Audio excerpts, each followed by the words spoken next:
खुद गलतियां कर करके फिर गलतियों से सीख कर खुद को वाइज बनाकर धीरे धीरे एक दिन सफलता प्राप्त करोगे। ऐसा नहीं होने वाला। अगर सफलता प्राप्त करनी है आपको तो दूसरों की गलती से पहले ही सीखना होगा। You must value your time in this world. और इंडिया को आप अगर देखें तो जो रशिया के साथ रिसेंटली हुआ है उससे हम सीख रहे हैं।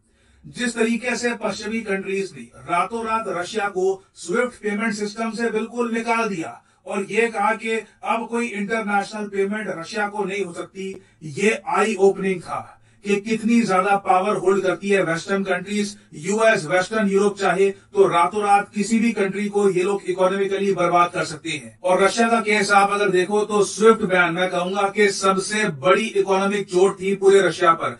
आज आप अगर देखो, मैं एक्चुअली काफी रशियन से बात करता हूं, अपना देश छोड़ना चाहते हैं, वो फ्रस्ट्रेटेड फील करते हैं। वो कहते हैं हमारे देश में कुछ बचा ही नहीं है, माइक्रोसॉफ्ट नहीं है, एप्पल नहीं है, सैमसंग नहीं है, कोई बड़ा ब्रांड नहीं है। They feel suffocated. और हजारों लोग ऑलरेडी हम देख रहे हैं कि जैसे जैसे रशिया में कंपनीज निकल रही हैं वो भी टर्की में, कजाकिस्तान में, किर्गिस्तान में कहीं से भी रशिया से निकलने की कोशिश कर रहे हैं। हालांकि पुतिन ने यह कहा है कि जो भी कंपनीज रशिया को छोड़ के जा रही हैं ये पछताएंगे। मुझे पता नहीं पुतिन जब ये बात बोलते हैं तो ये धमकी कौन सी वाली दे रहे हैं कि इकोनॉमिक अपॉर्चुनिटी तुम्हारी खो जाएगी इसलिए पछताओगे, या फिर और तरीके से पुतिन कुछ एक्शन लेंगे तो ये पछताएंगे। खैर पॉइंट ये है कि जो इंटरनेशनल पेमेंट सिस्टम है स्विफ्ट का, उसमें से जो रशियन बैंक्स को हटा दिया गया है, ये इतना बड़ा जियोपॉलिटिकल इवेंट है कि पूरा विकिपीडिया पेज ही आपको मिलेगा इस पर डेडिकेटेड कि Swift ban against Russian banks. और आप एक सेकंड के लिए सोच कर देखिए, इंडिया के लीडर्स ने जब ये देखा होगा स्विफ्ट बैन वाला केस,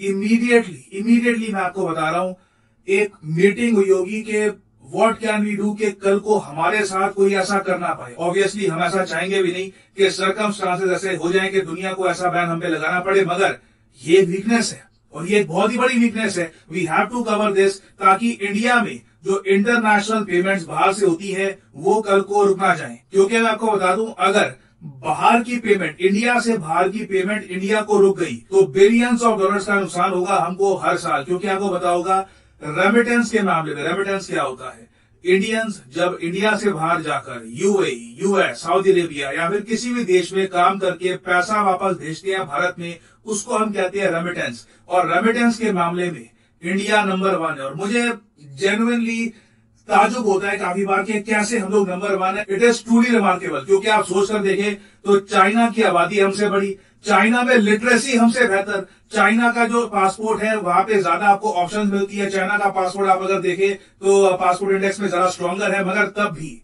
इंडियंस बाहर जाते हैं, कमाते हैं और वापस इंडिया में पैसा लेके जाते हैं। कई इंडियंस तो खैर वहां पे उनकी मेजर कंपनीज को रन भी कर रहे हैं। और अगर हम बात करें रेमिटेंसेस की तो 2021-22 के बीच में बताया जाता है कि 89 बिलियन डॉलर के रेमिटेंसेस भारत में भेजे गए थे। कुछ डेटा 87 भी कहता है, बट इवेंचुअली टोटल मिला के उन्होंने कहा था कि it is more close to 89 billion dollar. That is a huge amount.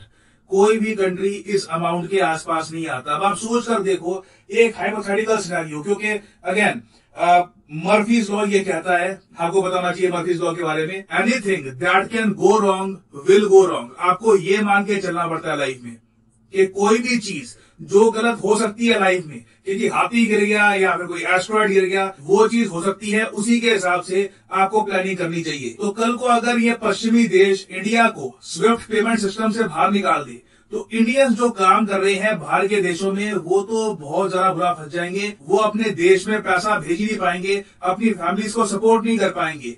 ये एक ह्यूमंगस इकोनॉमिक डिजास्टर होगा इंडिया के लिए। तो ये सब बातें ऑब्जर्व करते हुए इंडिया ने चुपचाप स्विफ्ट पेमेंट सिस्टम का एक ऑल्टरनेटिव बनाना स्टार्ट कर दिया है। और यहाँ पे आप देख पाओगे इसका आर्टिकल है, NPCI national payments corporation of India ने यूपीआई को अब डिसाइड कर लिया है कि ये इंटरनेशनल ट्रांजैक्शंस करने का एक सोर्स बनाएंगे जिससे आराम से बाहर जो इंडियंस काम कर रहे हैं वो यूपीआई के थ्रू इंडिया में पेमेंट कर पाए। और इसमें स्विफ्ट का कोई रोल नहीं होगा, ये स्विफ्ट का एक ऑल्टरनेटिव होगा। अब अगेन यहाँ पे ये अज्यूम मत कर लेना कि हम कुछ बड़ा करने वाले हैं तो कुछ ये तैयारी हो रही है, ऐसा कुछ नहीं है।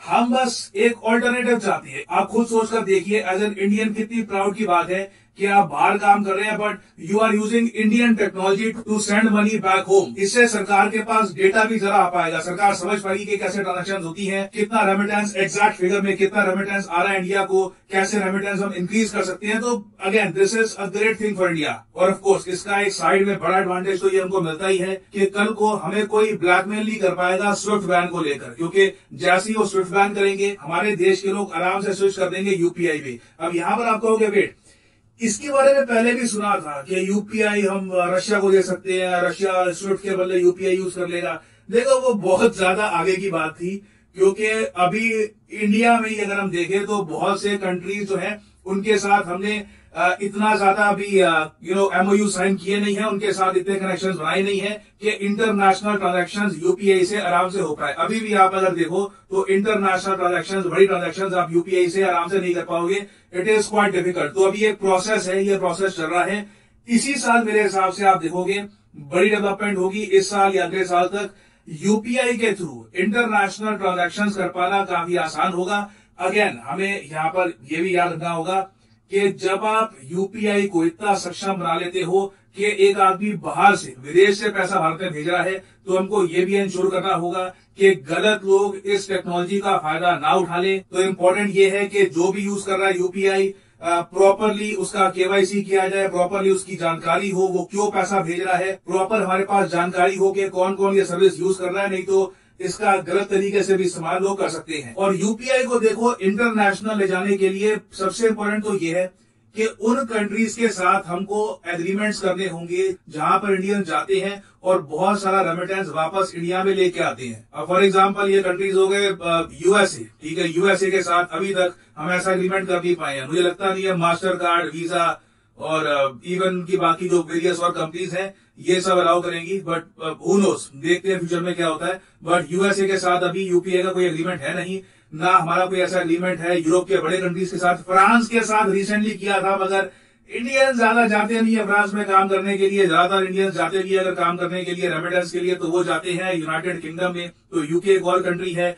यूएई के साथ हम कर चुके हैं ऐसा एक एग्रीमेंट, मगर यूएई से इंडिया में पैसा भेजना भी इतना आसान हुआ नहीं है। इस पर अभी और काम चल रहा है, बहुत सी कंपनी से बात की जा रही है ताकि यूपीआई के थ्रू हम एक ऐसा सिस्टम बना लें कि आराम से जो वर्कर्स काम करते हैं यूएई में वो यूपीआई के थ्रू पैसा भेज पाए इंडिया में। उसके अलावा इस लिस्ट में हमको डालना पड़ेगा सऊदी अरेबिया को, कतर को यहाँ पर डालना पड़ेगा। बहुत से और देश हैं जहां पर इंडियंस बड़ी क्वांटिटी में जाते हैं काम करने के लिए। तो अभी ये लिस्ट जो है सिर्फ 7 कंट्रीज की, इसको एटलीस्ट मैं कहूंगा 25-30 के आसपास करना होगा, तभी हम थोड़ा बहुत कह पाएंगे कि यूपीआई इज गोइंग इंटरनेशनल। और मैं आपको ये बता दूं कि ये कोई सपना नहीं है, this is not some dream के हम जो एक ग्लोबल पेमेंट सिस्टम है स्विफ्ट, उसका ऑल्टरनेटिव बना देंगे।